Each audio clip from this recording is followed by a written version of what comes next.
menyebut Jens Raven sebagai si anak baik. Ya, karena dia di posisi yang mungkin juga mengeksekusi sendiri, tapi dia dengan baik hati berbagi ruang, berbagi kesempatan kepada Arkan. Laga seru antara Indonesia U19 versus Timor Leste baru saja tersaji dalam matchday terakhir grup A Piala AFF U19 2024 yang berlangsung di Stadion Gelora Bung Tomo. Di laga kali ini Indra Syafri melakukan beberapa rotasi dengan memainkan Jens Raven di babak pertama. Garuda Nusantara langsung tancap gas sejak peluit kick-off dibunyikan. Jens Raven dan kolega mengepung pertahanan Timor Leste. Meski demikian, Timor Leste tak panik, mereka bermain sangat solid di lini pertahanan. Selain itu, serangan balik Timor Leste juga cukup membahayakan. Serangan mereka dipimpin Alexandro Bahkito yang punya kecepatan bagus. Timnas Indonesia U19 akhirnya memecah kebuntuan menit ke-18 melalui aksi Jens Raven. Sayang, euforia tuan rumah tak bertahan lama. Timor Leste menyamakan kedudukan lewat penalti Ricardo Rohinho dos Santos setelah Bahkito dijatuhkan di kotak terlarang. Namun Indonesia kembali unggul menit ke-26 lagi dan lagi lewat Jens Raven yang mencetak gol keduanya. Menit ke-38 Indonesia mengancam lewat sepakan keras Figo Dennis, namun tendangan roketnya dari luar kotak penalti ditepis kiper Timor Leste Alexander Oscar.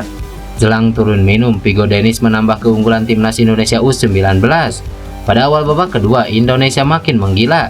Timor Leste dibuat tak berdaya dengan agresivitas serangan Garuda. Namun yang menjadi sorotan adalah aksi Jens Raven di laga kali ini. Dia seolah membuktikan kepada Indra Syafri bahwa dia layak untuk masuk sebagai skuad utama di starting line up. Dia juga merupakan striker yang tidak egois, terbukti mampu memberikan assist kepada Arkan Kakak meskipun ruang tembak sangat terbuka baginya. Di laga kali ini, Jens Raven tampil sangat baik. Sementara itu, pelatih Timor Leste Eduardo Ferreira rupanya menaruh kekaguman pada sosok Indra Syafri yang notabene adalah pelatih timnas Indonesia U19. Eduardo berbagi cerita soal pengalamannya berdiskusi dengan Indra Syafri. Momen itu terjadi pada 2013 atau 11 tahun lalu. Kebetulan kedua tim sama-sama bersaing di Piala AFF U19 2013 yang digelar di Sidoarjo. Dalam ajang tersebut, Timor Leste U19 menjadi juara grup A, sementara timnas Indonesia U19 berstatus sebagai runner-up grup B. Keduanya bertemu di semifinal dan Garuda Muda menang 2-0 dalam laga itu, berlanjut ke final dan menjadi juara. Eduardo Ferreira mengaku belajar banyak dari Indra Syafri mengenai pengembangan pemain muda. Dari situlah keduanya saling mengenal satu sama lain dan sering berbincang saat bertemu.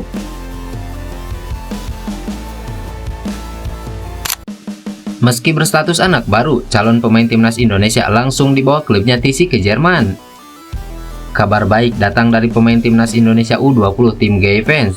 Ya, ia dipercaya masuk skuad FC Emmen untuk menjalani pemusatan latihan di Jerman.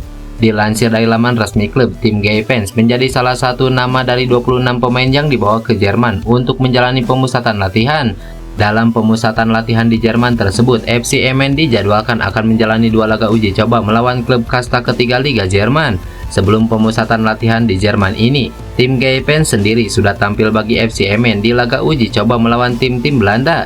Pemain berusia 19 tahun ini tampil saat FC Emmen menang 8-0 atas HZPV dan saat timnya bermain imbang 2-2 kontra SK Kemper. Bahkan terbaru, Tim Gayfens juga dimainkan oleh FC Emmen saat melakoni laga uji coba melawan tim Eredivisie FC Groningen pada Sabtu kemarin.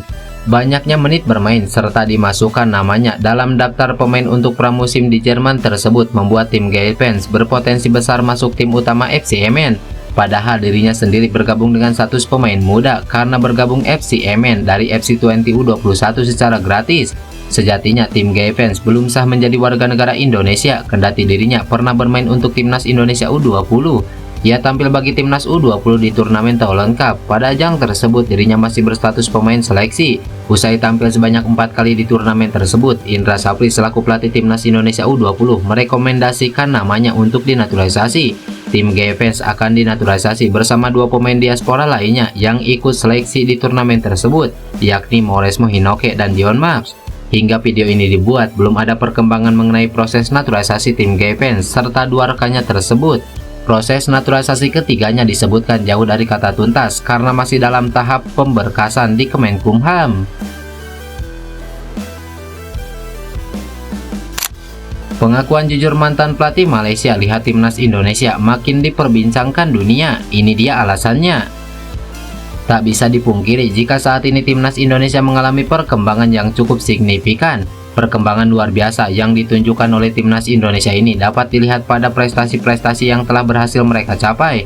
Berbagai capaian membanggakan telah sukses diraih oleh pasukan skuad Garuda. Salah satu contoh paling menonjol adalah saat timnas Indonesia mampu lolos ke fase gugur untuk pertama kalinya sejak berpartisipasi di Piala Asia 2023 Qatar. Terbaru, skuad Garuda juga berhasil masuk ke round ketiga kualifikasi Piala Dunia 2026 zona Asia untuk pertama kalinya. Prestasi-prestasi tersebut tentunya tidak bisa dipisahkan dari sentuhan Sintayong. Coach Sintayong yang menjadi pelatih timnas Indonesia sejak tahun 2019 itu berhasil membawa perubahan segar untuk dunia sepak bola tanah air. Banyak hal-hal positif yang dibawa oleh Sintayong hingga membuat timnas Indonesia mampu berkembang seperti saat ini. Program sukses yang diterapkan Sintayong salah satunya adalah mendatangkan pemain diaspora atau keturunan.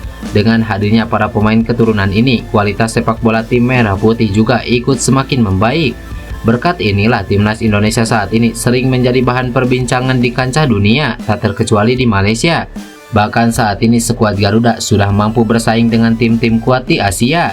Bahkan mantan pelatih timnas Malaysia Ong Kim Sui membandingkan Indonesia dan Malaysia. Ong Kim Sui menyebut kualitas timnas Indonesia saat ini sudah berada di level yang berbeda dengan timnas Malaysia.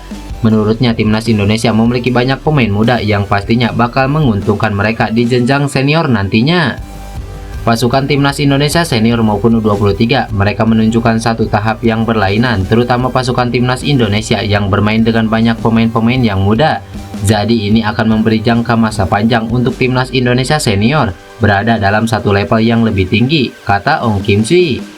Sedangkan saat ditanya mengenai kondisi timnas Malaysia sekarang, secara mengejutkan mantan pelatih itu mengaku jika keadaan mereka tidak begitu baik-baik saja jika dibandingkan dengan timnas Indonesia.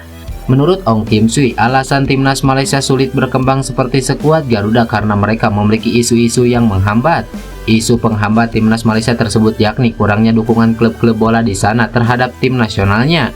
Hal ini tentu sangat berbeda dengan klub-klub di Indonesia, di mana mereka ikut mendukung sepenuhnya timnas Indonesia. Hampir jadi rekan setim Lionel Messi, bintang timnas Indonesia ini akui menyesal pernah tolak tawaran Barcelona. Begini penjelasannya. Mantan anak asuh pelatih Alfred Riedel di timnas Indonesia ini mengaku sangat menyesal pernah menolak tawaran bermain untuk Barcelona. Padahal saat itu dia berkesempatan untuk tampil satu tim bersama sang maestro sepak bola yakni Lionel Messi pada tahun 2013 silam. Sebagaimana diketahui, banyak pemain timnas Indonesia yang talentanya dipantau klub luar negeri, bahkan ada dari mereka yang hampir direkrut klub Eropa. Sejauh ini beberapa pemain timnas Indonesia seperti Marcelino Ferdinand, Elkan Bagot, Ivar Jenner hingga Rafael Struijk masih bermain di kasta tertinggi Eropa. Namun, jauh sebelum mereka berkarir di Eropa, ternyata talenta berbakat dari pemain timnas Indonesia juga tak luput dipantau scouting luar negeri. Bambang Pamungkas, Kurniawan Dwi Yulianto sampai Kurnia Sandi menjadi generasi awal pemain timnas Indonesia yang pernah mencicipi megahnya kompetisi di Eropa. Kendati demikian, pada tahun 2013 silam ternyata ada pemain timnas Indonesia yang penampilannya bahkan menarik minat klub tersukses Eropa Barcelona. Dia adalah Julham Jamrun, winger andalan Alfred Riedel ketika membawa timnas Indonesia ke final Piala AFF 2016 sekaligus bintang Persib Bandung. Julham Jamrun mengakui kalau dirinya pernah mendapatkan tawaran untuk bergabung dengan Barcelona beberapa waktu lalu. Masa itu Julham Jamrun bersama tim mitra Kukar tengah melakukan pemusatan latihan di Spanyol pada tahun 2013 dan salah satu agendanya ialah uji tanding melawan Barcelona B. Penampilan Julham Jamrun saat itu menarik perhatian Barcelona B hingga membuat mereka melayangkan penawaran kepada mitra Kukar untuk mendatangkannya. Julham Jamrun tampak terkejut dengan tawaran dari Barcelona tersebut. Manajer mitra Kukar bahkan sudah siap melepasnya ke tim Spanyol. Namun sangat disayangkan Julham Jamrun menolak tawaran Barcelona B dengan alasan kurang betah dengan suasana di Spanyol, terkhususnya makanannya. Belakangan Julham Jamrun mengungkapkan penyesalannya lantaran pernah menolak tawaran dari klub besar Eropa tersebut. 20 hari, saya rasa kayak 2 tahun hidup di sana, bahasa bisa gampang dimengerti, makanan paling sulit. Cuman yaitu gobloknya saya nggak mau, jadi yaitu. Sekarang kalau mau flashback ke belakang, bodoh, ujar Julham Jamrun.